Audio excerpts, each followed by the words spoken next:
in the Philippines. United States Navy fighters and bombers in clashing low-level attacks on Japanese shipping in Mindanao Harbor. Clearing a fiery way for the liberation of the Philippines, 18 ships were sunk, 19 damaged in this raid alone.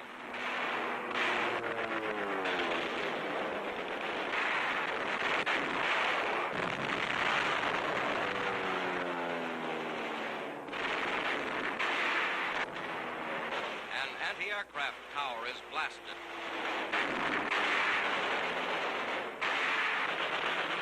Enemy planes are hit.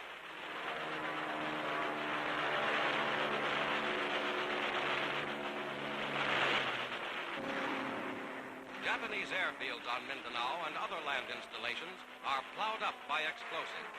70 Japanese planes destroyed. An early taste of the full fury to be unleashed on the enemy in the Philippines.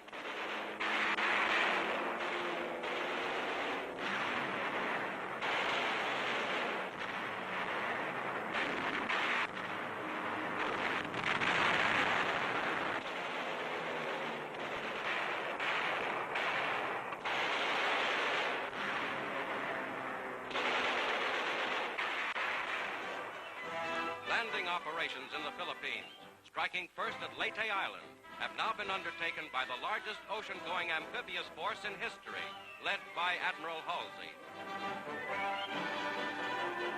Here are General Jonathan Wainwright and some of his men who were captured in the Japanese invasion of the Philippines 2.5 years ago. They are still prisoners.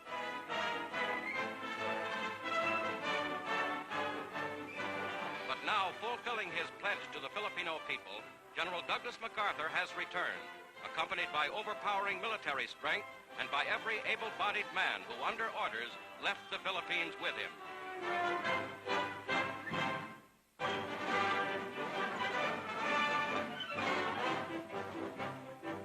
At an American Red Cross packing center, parcels of food for Allied prisoners of war in German camps are prepared in large quantities for shipment overseas. Each box contains biscuit, cheese, tinned meats, raisins, cigarettes, and other items, scientifically planned to fill out a healthful diet on the basis of enemy prisoner of war food rations for 1 week.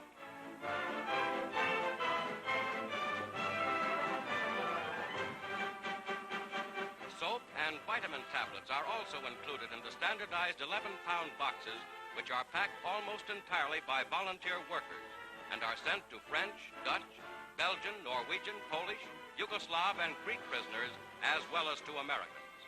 Fully packed, the parcels go by neutral transport to Switzerland, and under international control are then distributed to Allied fighting men in German camps.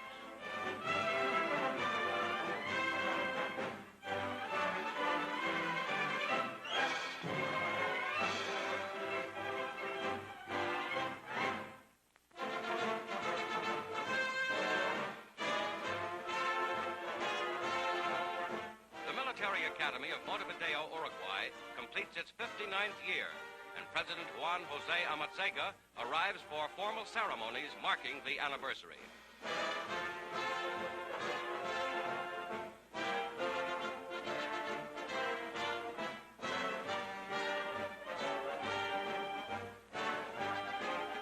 Director of the Academy, Colonel Toscano. President Amatzega. Defense Minister Campos. And Army Inspector General LaGuardia.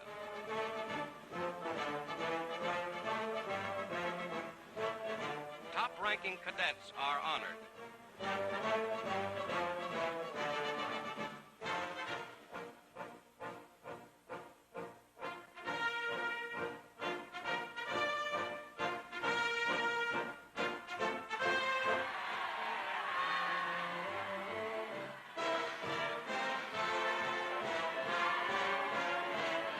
Military and diplomatic officials of Brazil, the United States, and Great Britain review the Uruguayan Cadet Corps in full dress parade.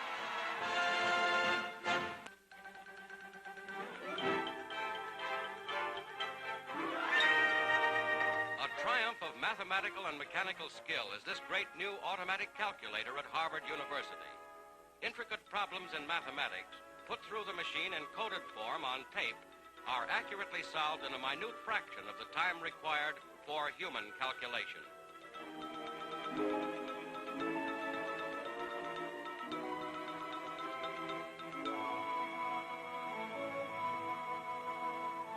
Designed to expedite all forms of mathematical and scientific research, the giant mechanical brain will work for the United States Navy until war's end.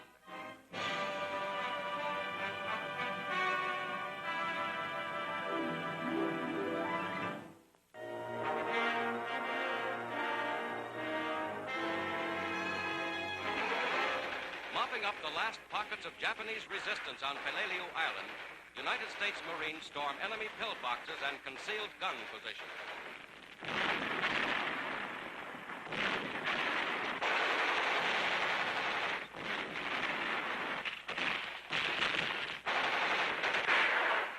Stiff fighting along a jungle ridge. A Japanese comes into the open, throws a yard-long grenade before being hit.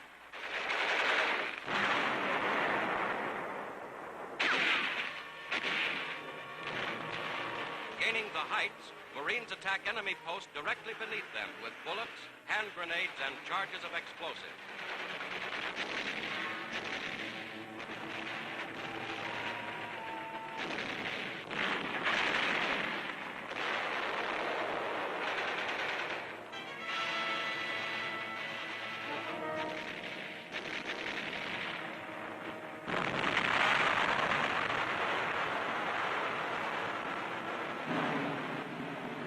The American flag is raised over Marine headquarters on Peleliu, stepping stone to the Philippines.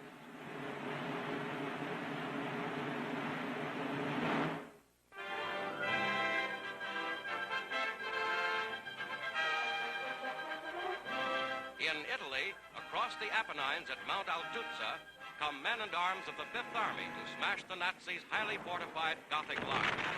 In conjunction with an Eighth Army thrust at its Adriatic end, American tanks and mortars now blast German hillside strongholds in the center.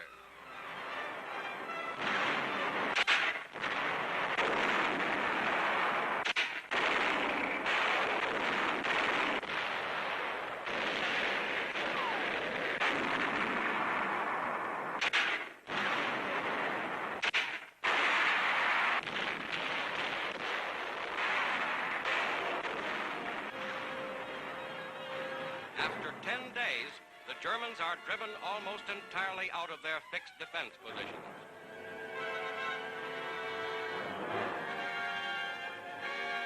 Tank traps, some over a mile long, cover the area. With the breaking of the Gothic line, the broad Po River Valley now lies ahead.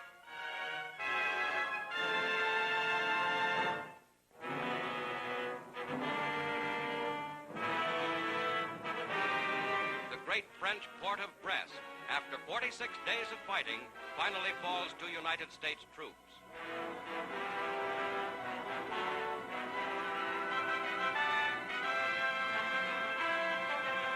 Surrender of the Nazi garrison is accepted by General Robertson, commanding the 2nd Infantry Division.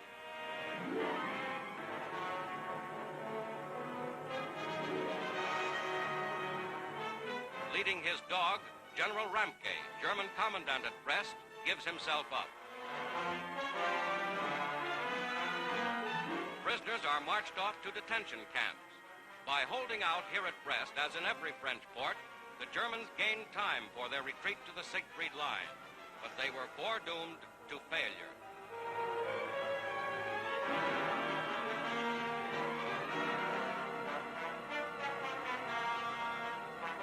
Brest was the home base of undersea fleets that once terrorized Atlantic shipping.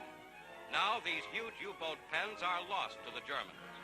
The port of Brest, with the largest anchorage in Europe, was heavily damaged by the fury of battle.